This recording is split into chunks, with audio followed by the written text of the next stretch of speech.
Thank you. We just finished a conference call with our governing body, the IMFC, International Monetary and Financial Committee, representing our 189 members. It demonstrated strong unity of the membership in the face of a serious threat to people and the world economy, clear commitment for action in a coordinated manner. Before I go any further, my deepest sympathy to those affected all over the world. We are determined to act to reduce the risk and impact on people. Let me first frame the objective of this call, the IMFC call. First, to place our scenarios about the potential impact on the global economy in the context of what we know and what we don't know about coronavirus. Second, to concentrate on a framework for how to think about the shocks and how we, the membership, the fund, the World Bank, other organizations, can support those affected by this crisis in an effective and coordinated manner. And third, in that spirit of collaboration, to learn from each other, especially from the countries that are on the front line of response to the outbreak. So what we know? We know the disease is spreading quickly, with over 1/3 of our membership affected directly.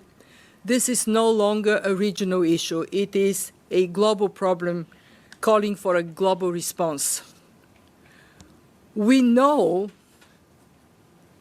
the outbreak will eventually retreat, but we don't yet know how fast this would happen. We don't yet know how the virus would respond when treatment and vaccine will be available on scale.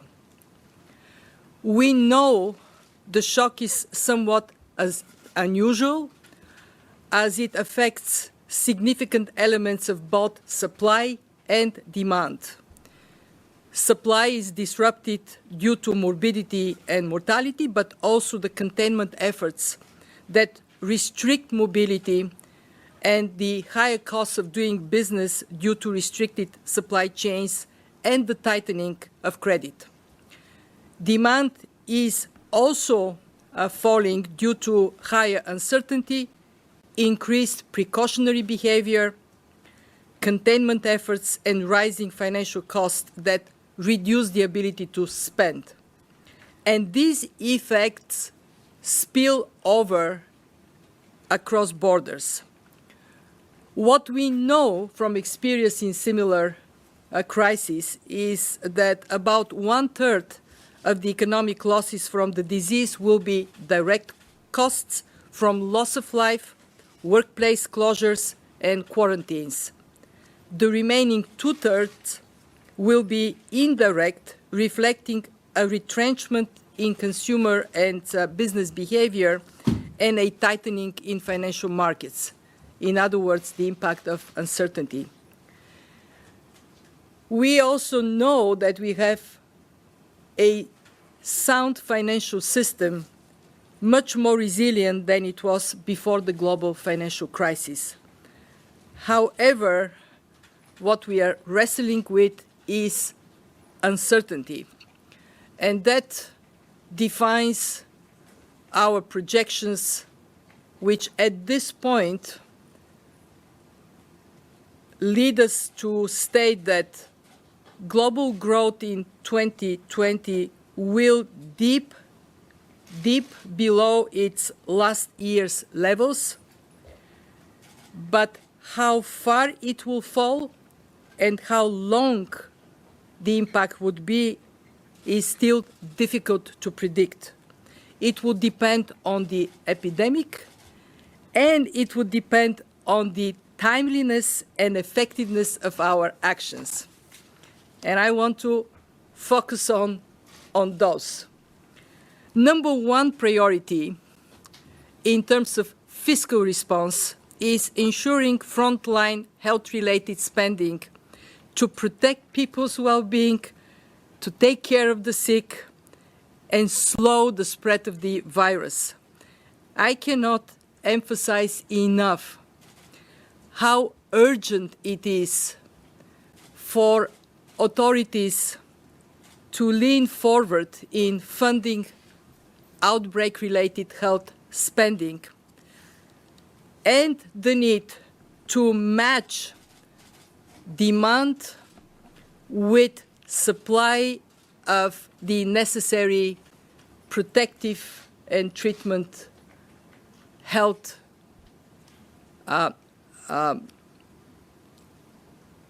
health products. This is particularly challenging for the countries where health systems are weaker, where response capacity is weaker, and it calls for a global coordination mechanism to accelerate matching demand with supply of what is necessary for the health system to respond. And I can tell you that we, the World Bank and IMF, are stepping in, taking our responsibility for this global coordinating mechanism. Number two, there are macro-financial policy actions to tackle demand and supply shocks that I mentioned before. And the aim should be to stress no regrets actions that shorten and soften the economic impact, that are timely and targeted to sectors, businesses, and households that are hardest hit. And I was very encouraged to hear during the call countries stepping up exactly that type of targeted, effective actions. Our role is to accelerate the transmission of good practices so the global community can act faster and more effectively. We are faced with a generalized weakening in demand, and that goes through confidence and through spillover channels, including trade and tourism, commodity prices, tighter financial conditions. They call for an additional policy response to support demand and ensure an adequate supply of credit. Third, adequate liquidity will be also needed to offset financial stability risks, and a number of central banks are also stressing contingency planning for situations in which they may be working from home and some disruptions. Very encouraging to hear how seriously this is being addressed. So, in short, it is a fast-evolving situation. It requires a high degree of coordination, and we are determined to deliver on that. So, let me finish with how can the IMF help? What is our response?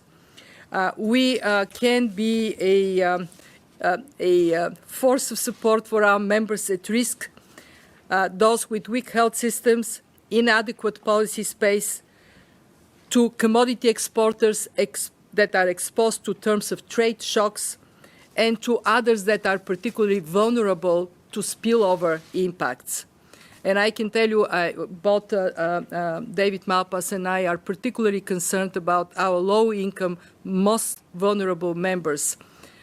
These countries would see their financial needs rising rapidly as the human and economic cost builds up. We are working to identify highest vulnerability so we can be ready to step up. And for that, we have three sources. One, thanks to the generosity and mobilization of our membership, we rely on $1 trillion in overall lending capacity. Two, for low-income countries and for emerging middle-income countries, we do have rapidly disbursing emergency financing up to $50 billion that does not require a full-fledged IMF program. And three, we have Catastrophic Containment and Relief Trust. It provides eligible countries, these are the poorest of countries, with upfront grants to relieve IMF debt service. We called on our membership to step up. We now have $200 million. We would like to increase this capacity so we can respond to the most vulnerable. So let me finish by saying we are fully committed to support our members. We heard their call today, this morning. We have the tools to help, and we are coordinating very closely with partner institutions. Thank you. Thank you, Managing Director. President Malpass.